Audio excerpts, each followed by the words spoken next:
Alright, in this video we'll finish our discussion on the composition of functions. And number 7, we are to find f of g, g of f, and the domain of each. So I'm going to do f of g here and g of f here, so keep that in mind as you're writing.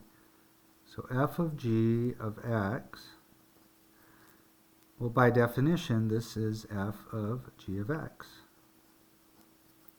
And g of x is x squared plus 2.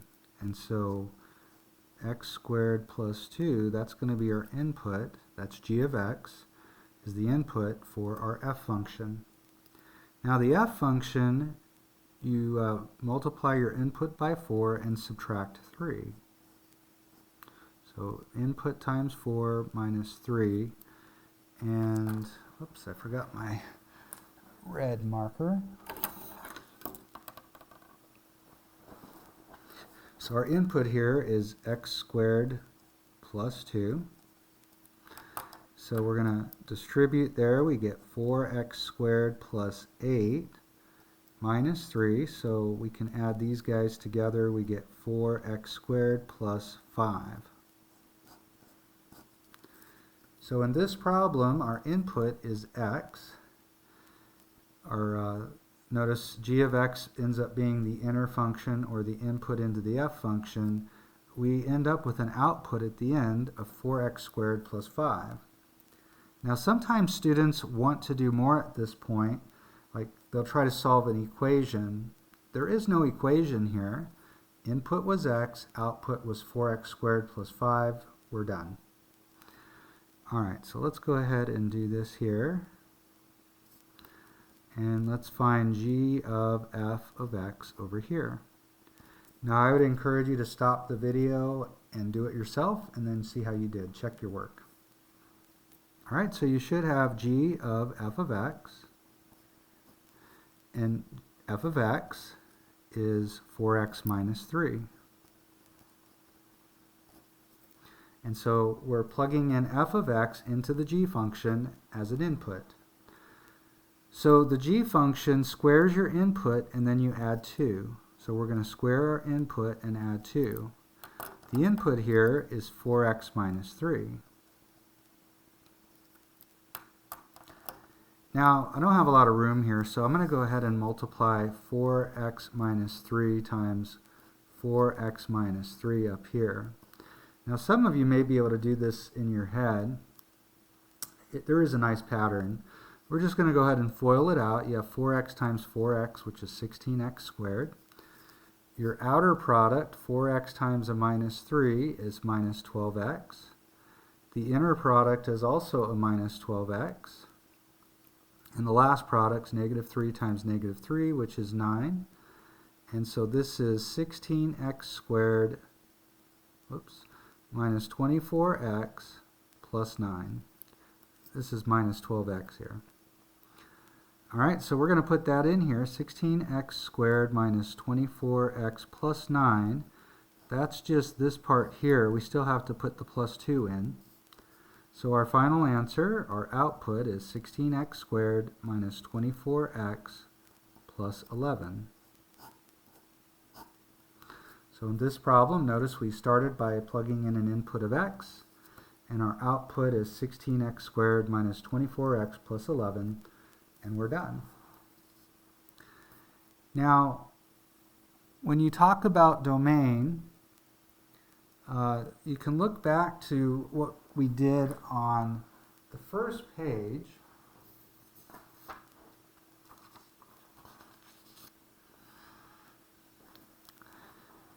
Notice here it said, so this is the definition of f of g of x. It says where x is in the domain of g, and g of x is in the domain of f. Well, notice x is plugged into g, so x has to be in the domain of g, and we get an output of g of x. And then g of x has to be in the domain of f, and we get an output of f of g of x. And so let me show you, it's a little bit complicated to find domain with composition of functions. There's a really nice, easy way to do this. Well, first thing I want you to do is look at your inner function, which in this case is g of x. And so we want to make sure that x is in the domain of g of x. Well, notice g of x is equal to x squared plus 2. This is quadratic, which has a domain of all real numbers. Over here, f happens to be linear and also has a domain of all real numbers. So in our situation, we start by looking at g of x has a domain of all real numbers. And then the next thing you do is look at your final output. And this is quadratic, and so there's no restrictions on what x can be. And so we're not going to have to add any restrictions to this domain. For f of g of x, or just f of g, the domain is all real numbers. Now, if you look at this one, it's almost exactly the same. F of x is the inner function, and its domain is all real numbers. If you look at the output, or the final output, it's quadratic, and there's no restrictions on x here as well. And so our domain is just going to be all real numbers for g of f.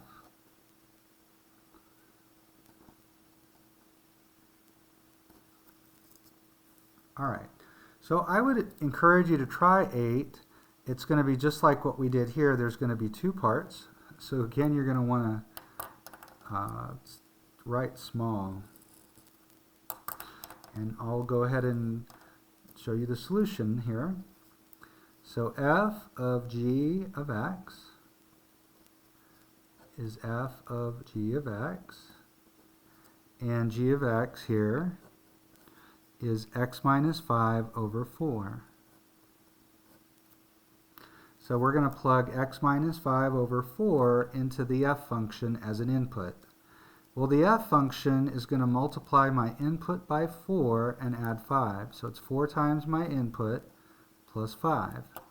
And our input here is this x minus 5 over 4. Now this is 4 over 1. Now you could put 4 parentheses x minus 5 over 1 times 4 or 4, but notice these 4's are going to cancel. You're left with x minus 5 plus 5. So here you get the x minus 5, and there's your plus 5. We end up getting x as an output. All right, let's go ahead and do the same with g of f of x. So this is g of f of x. And so f of x in this case is 4x plus 5. We're going to plug that into the g function. Well, the g function takes your input and subtracts 5, and then all of that is divisible or divided by 4. So our input here is 4x plus 5. Notice you don't really need the parentheses here. This is just a 1 out front, and 1 times anything is itself. So notice the 5 and minus 5, that's going to add up to 0. You'll get 4x over 4, and our final output is x. So normally, we do not get the same answer when we find f of g and g of f. In this case, our output was x each time. Later on, we'll talk about inverse functions. It turns out that's what we have here. And so now let's look at the domain of f of g and the domain of g of f. And in fact, isn't it the same as it was over on number 7? Each of these has a domain of all real numbers. Notice even with g of x, our denominator is 4. We don't have an x in the denominator. We're never going to have a denominator of 0. And so the domain here is all real numbers. In fact, this turns out to be a linear equation. You could write it as g of x equals 1/4 x minus 5/4. All right, so the domain of our inner function here, g, has a domain of all real numbers. Notice our output is linear, which has a domain of all real numbers. There's no restrictions, so our domain is going to be negative infinity to positive infinity. There are no restrictions on x. Similarly, here, whoops, hold on a sec. Our inner function is f of x, which is a linear function and has a domain of all real numbers. And then we look at our output, which is x. Again, that's linear. So again, we have no restrictions on what x can be, what our input can be. So our domain is all real numbers. I think for now I kept the domains pretty simple. But later on, we may run into some cases where the domain is a little bit more, or finding the domain is a little more involved. Let's look at number 9. It says find f of x and g of x such that h of x is equal to f of g of x. So in other words, if you put these two functions together using the composition of functions, where it's f of g of x, you're going to get this square root of 2x plus 3. Let me show you an easy way to do a problem like this.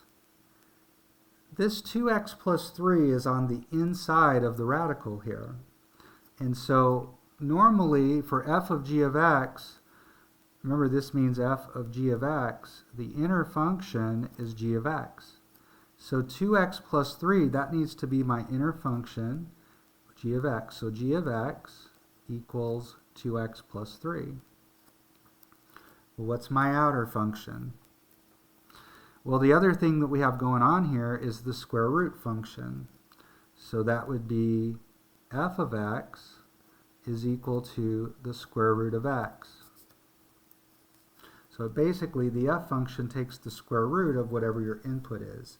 But remember, our input is going to be 2x plus 3. So these are the functions that work that will make f of g of x equal to the square root of 2x plus 3, which is the h function. Now, you could always show that this is equal to f of g of x, which would be f of 2x plus 3.